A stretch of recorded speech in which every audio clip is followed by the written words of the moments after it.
Hello friends, welcome to my channel. Friends, बहुत ही interesting week आपका स्टार्ट होने वाला है। लास्ट वीक भी काफ़ी ज़्यादा इंटरेस्टिंग था, बहुत ज़्यादा फॉल देखने को मिला, फिर उसके बाद एक अच्छा खासा शार्प रिकवरी भी देखने को मिली थी। ये वीक काफ़ी ज़्यादा इंटरेस्टिंग होने वाला है क्योंकि मार्केट में इंडिया में फेस्टिवल सीजन से स्टार्ट होने जा रहे हैं ऑलमोस्ट। और कई सारे ऑनलाइन जो ऐप्स होंगे आप देखेंगे कि बहुत सारे ऑफर्स स्टार्ट होने हैं। उससे क्या होता है, जितने भी कंज्यूमर ड्यूरेबल्स आपके आइटम्स होते हैं उनको बनाने वाली कंपनियाँ हैं, आपके ऑटोमोबाइल्स सेक्टर्स है, इनकी काफ़ी डिमांड्स होती है। क्लियर? तो उसकी वजह से क्या होता है कि मार्केट में बहुत ज़्यादा इफेक्ट देखने को मिलता है, तो काफ़ी ज़्यादा मार्केट में आपको वॉलेटिलिटी देखने को मिलती है। सेकंड थिंग क्या है कि इस वीक अगर आप देखें, कल की न्यूज़ है कि इजराइल ने और हमास के बीच का जो युद्ध है उसकी वजह से मार्केट को सिनेरियो बन सकता है जिसका असर क्रूड ऑयल पे पड़ सकता है। और क्रूड ऑयल एक ऐसा सेक्टर है, अगर वो बढ़ता है तो इंडियन मार्केट, हमारे मार्केट पर उसका अपोजिट डायरेक्शन होता है। मतलब आप ऐसा समझो कि दोनों का ऑपोजिट एक दूसरे का वाइस वर्सा रिवर्सल होता है। अगर क्रूड ऑयल ऊपर जा रहा है तो हमारा मार्केट नीचे जाएगा, और क्रूड ऑयल नीचे जाएगा तो हमारा मार्केट ऊपर जाएगा। इसका इफेक्ट इस तरह पड़ता है। तो welcome friends, my name is Kamlesh, you watching fearless trading, let's do it.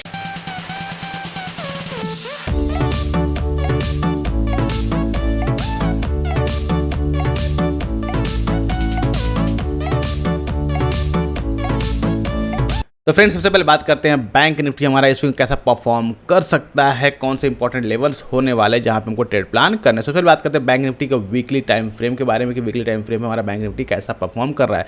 अगर बात करते हैं वीकली टाइम फ्रेम में, तो बहुत ही इंपॉर्टेंट लेवल, अगर आप ध्यान देंगे यहाँ पे बहुत ही इंपॉर्टेंट लेवल्स की कि जहाँ से बैंक निफ्टी ने रिवर्सल लिया हुआ। दैट मीन्स एक बहुत ही इंपॉर्टेंट ट्रेंड लाइन है जिसको वैलिड ट्रेंड लाइन है, जहाँ पे बैंक निफ्टी ने सपोर्ट लिया हुआ और एक बहुत ही खूबसूरत सा हैमर पैटर्न क्रिएट किया हुआ। अब ध्यान रखिए कि हैमर पैटर्न याद रखिएगा, पहले मैं इसको आगे डिस्कस करके बताऊंगा आपको।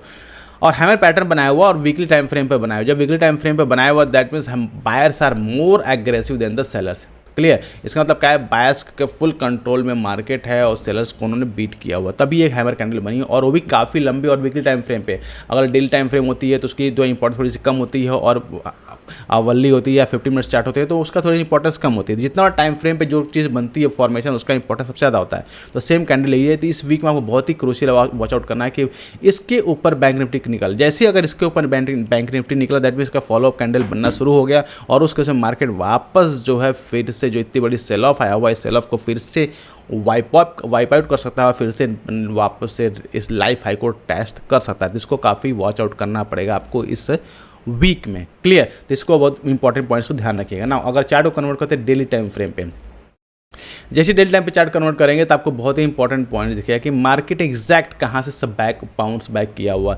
लास्ट टाइम डिस्कस किया था कि इंपॉर्टेंट लेवल है जहाँ से मार्केट अप गया, वापस डाउन आया, फिर से मार्केट ऊपर यहाँ से चला गया। सेम मार्केट जो लास्ट स्विंग हाई था, ध्यान रखिएगा, उस स्विंग हाई को ब्रेक नहीं कर पाया, मतलब उसके नीचे क्लोज नहीं कर पाया। अगर इस स्विंग लो के नीचे क्लोज नहीं किया, दैट मीन्स मार्केट में कंटिन्यूएशन पैटर्न बना हुआ है, मार्केट वापस ऊपर जाने चांसेस आर वेरी है। जब तक मार्केट इस स्विंग लो को ब्रेक नहीं करता, break in the sense break करके क्लोज करना ही इंपॉर्टेंट। क्लोज नहीं करेगा, केवल ब्रेक करना नहीं है, क्लोज करना इंपॉर्टेंट है, तभी आपको कौन कंट्रोल में समझ में आएगा। और सेकंड थिंग, अगर आप ध्यान देंगे यहाँ पे बहुत ही इंपॉर्टेंट है, अगर आप देखेंगे यहाँ पे एक तरह से ट्रेंड लाइन अगर ड्रॉ करेंगे यहाँ पे, तो बहुत ही ब्यूटीफुल ट्रेंड लाइन आपको दिखेगा कि जहाँ से ट्रेंड लाइन को एक इंपॉर्टेंट रेजिस्टेंस अवेलेबल है और काफ़ी ज़्यादा रेजिस्टेंस। अगर आप देखें मल्टीपल टाइम्स 1 2 3 4 टाइम्स यहाँ पे मार्केट ने रेजिस्टेंस फेस किया हुआ और भी डाउनवर्ड चैनल्स में।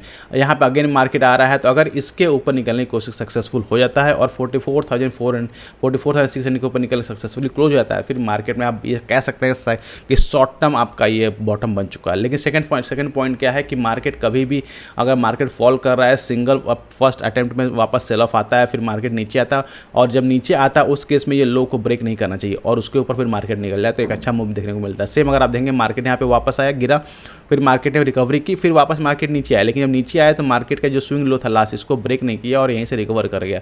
सेम सिनेरियो भी आपको देखने को मिल सकता है, मार्केट नीचे आया, वापस मार्केट नीचे ऊपर जा रहा है, फिर वापस यहाँ से होता है कि यहाँ पे रेजिस्टेंस फेस हो, फिर मार्केट नीचे आया थोड़ा सा, फिर यहाँ इस स्विंग लो को ब्रेक ना करे, फिर यहाँ से ऊपर निकले। इस केस में एक बहुत ही अच्छा ब्यूटीफुल ट्रेड आपको देखने को मिल सकता है। क्लियर? इसको आप वॉच आउट करिएगा ना। बात करते हैं मंडे को ट्रेडिंग सेशन में कैसे हमको ट्रेड प्लान करना है, क्योंकि इंपॉर्टेंट क्या है मंडे को ट्रेडिंग सेशन में, एक तो आपको ग्लोबल न्यूज़ का इफेक्ट देखने को मिला, क्योंकि ग्लोबल मार्केट में बहुत ज़्यादा आपको साफ अब देखने को मिला, लेकिन जो बीच में जो वीकेंड में जो ये न्यूज़ आई है इजराइल और हमास का, उसका इफेक्ट भी देखने को मिल सकता है। तो देखिए बहुत ही सिंपल आपको ध्यान रखना है कि अगर ये रेंज आपको विजिबल होगा कि आपका 44,240 का रेंज है, जहाँ से मार्केट ने वापस नीचे से रिकवरी देखने को मिली, यहाँ से लेकर यहाँ तक ये जो जोन है, इस जोन में आपको मार्केट अगर आता है तो कुछ नहीं करना है, क्योंकि ये मार्केट का टाइम पास जोन है, क्योंकि इसके नीचे का मार्केट आएगा तो फिर एक सेल ऑफ का प्रेशर आएगा और ऊपर जाएगा तो एक बाइंग का प्रेशर देखने को मिलेगा। तो इस बीच में मार्केट अगर रहता है तो आपको टाइम पास जोन है, तो आपको भी टाइम पास ही करना, ट्रेड नहीं करना है।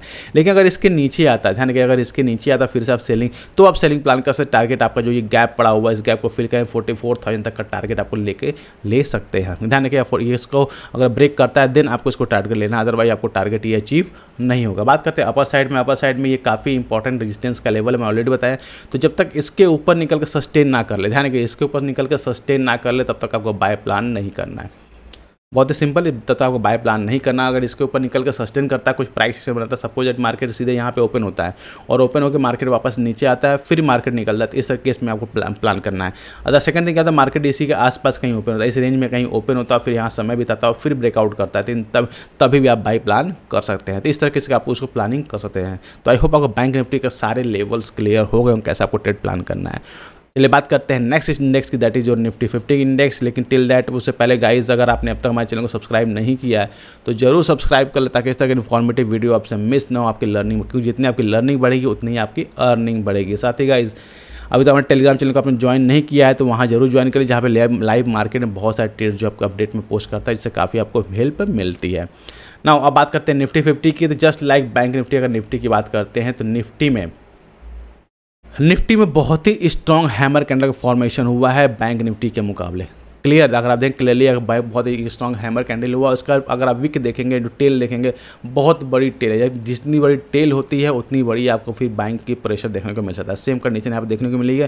अगर ये इसके ऊपर निकलता है, ध्यान, अगर इसके ऊपर निकलता है तो बहुत अच्छा रिकवरी आपको देखने को मिल सकता है और शार्प रिकवरी देखने को मिल सकती है। फिर से निफ्टी आपको लाइफ टाइम हाई के पास जा सकता है। तो इसको आप नज़र बना कर रखना कि इसके नीचे क्या करता है, कब निकलता है। सेकंड थिंग, अगर आप ध्यान देंगे, अगर इस वापस से निफ्टी इस कैंडल के नीचे, जो लास्ट जो कैंडल का लो है, अगर इस लो को ब्रेक करती है तो फिर से मार्केट वापस से सेल ऑफ के लिए जा सकता है। तो ये जोन काफ़ी इंपॉर्टेंट है इस लेवल, इस वीक में, कि कैसा निफ्टी परफॉर्म कर रहा है। तो आपको इन दोनों ही जोन पे नज़र बना के रखनी होगी। चलिए, अगर इसी को हम चार्ट को कन्वर्ट करते हैं डेली टाइम फ्रेम में निफ्टी के बारे में, तो सेम जो मैं बात करते हैं हैमर को ध्यान रखिएगा।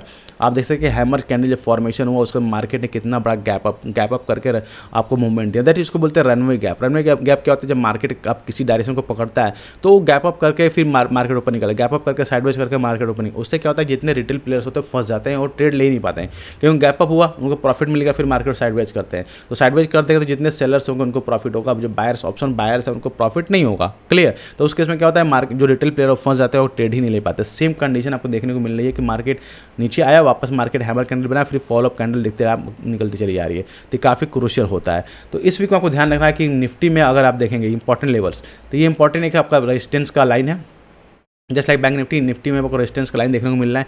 अगर इस रेजिस्टेंस लाइन को क्रॉस करके ट्रेड करना स्टार्ट करता है 19,700 के लेवल, वैसे 19,600 का लेवल इंपॉर्टेंट है, लेकिन उसके ऊपर 19,700 के ऊपर अगर ट्रेड करके टिक जाता है, ध्यान रखिए, इसके ऊपर ट्रेड करके टिक जाता है तो फिर आपको 19,800 से लेकर 19,900 तक का लेवल आपको ईजिली देखने को मिल सकता है। तो दोनों ही केसेस में आपको ध्यान रखना है कि मार्केट इसके ऊपर निकलता है तो आपको बाई की प्लानिंग करनी है, जो टारगेट आपको यहाँ तक होना चाहिए। और इसके ऊपर निकलेगा तो फिर आपको वापस से नेक्स्ट लाइफ हाई, क्योंकि मार्केट यहाँ पर रेजिस्टेंस पे अगर इसने इसका लो ब्रेक किया, ध्यान रखिए 19,600 का लो अगर ब्रेक किया, इसके नीचे क्लोज किया तो वापस मार्केट नीचे के लिए आ सकता है। जो मार्केट का वापस का कंटिन्यूशन पैटर्न, फिर वापस मार्केट नीचे आ सकता है। तो दोनों केस में आपको ध्यान रखना है कि मार्केट किस डायरेक्शन में जा रहा है। ना बात करते हैं कि मंडे को ट्रेडिशन में कैसे आपको ट्रेड प्लान करना है, तो बहुत सिंपल है। उसके लिए अगर आप चार्ट को कन्वर्ट करें 50 मिनट में, तो 50 इंपॉर्टेंट क्या है, जो हमने बात किया कि इंपॉर्टेंट लेवल पे रेजिस्टेंस पे मार्केट है, ठीक है। अब उस रेजिस्टेंस पे कैसे बिहेव कर रहा है काफ़ी इंपॉर्टेंट है।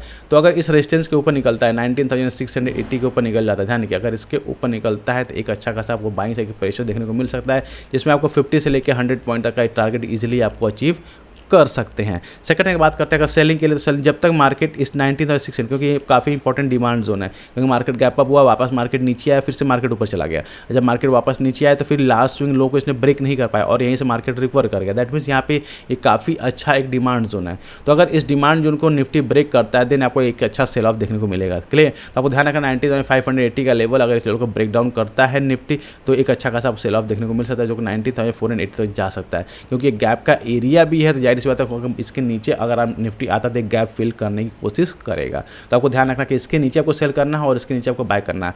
और बहुत बड़ा मार्केट गैप अप हो गया तो उसके उसमें आप वेट करिएगा, मार्केट को एक पुल बैक देने दीजिएगा, इस लेवल के आसपास पुल बैक देगा और पुल बैक देने के बाद वापस निकलता है तो फिर बाय प्लान करिएगा। ध्यान रखिएगा क्वांटिटी साइज मस्ट भी लो, क्वांटिटी बड़ी आपको नहीं रखनी है क्योंकि मार्केट में बहुत ज़्यादा वॉलेटिलिटी हो तो उस वॉलेटिलिटी से बचने का सबसे अच्छा तरीका क्या है कि हम क्वांटिटी साइज कम रहे। जब क्वांटिटी साइज हमारा कम रहेगा तो क्या रिस्क भी हमारा मैनेज होगा। जब रिस्क हमारा मैनेज होगा तो फिर हमें ट्रेड में टेंशन नहीं होगा और जब ट्रेड में टेंशन नहीं होगा तभी हमारा पैसा बनेगा। और स्टॉक मार्केट सबसे बड़ी खूबसूरती यही है कि जब आपको टेंशन नहीं होगा तभी आपको पैसा बनेगा, जब आपका टेंशन होगा तो आपको पैसा नहीं बनेगा। तो गाइस ये थी डिटेल इन्फॉर्मेशन इस वीक के ट्रेडिंग सेटअप के बारे में। आई होप आपको वीडियो अच्छी लगी, इसके लिए एक लाइक तो जरूर बनता है, साथ ही तुम्हारे चैनल को सब्सक्राइब नहीं किया है तो जरूर सब्सक्राइब कर दो। गाइस मिलते हैं नेक्स्ट वीडियो में। Next till that be fearless, live fearless.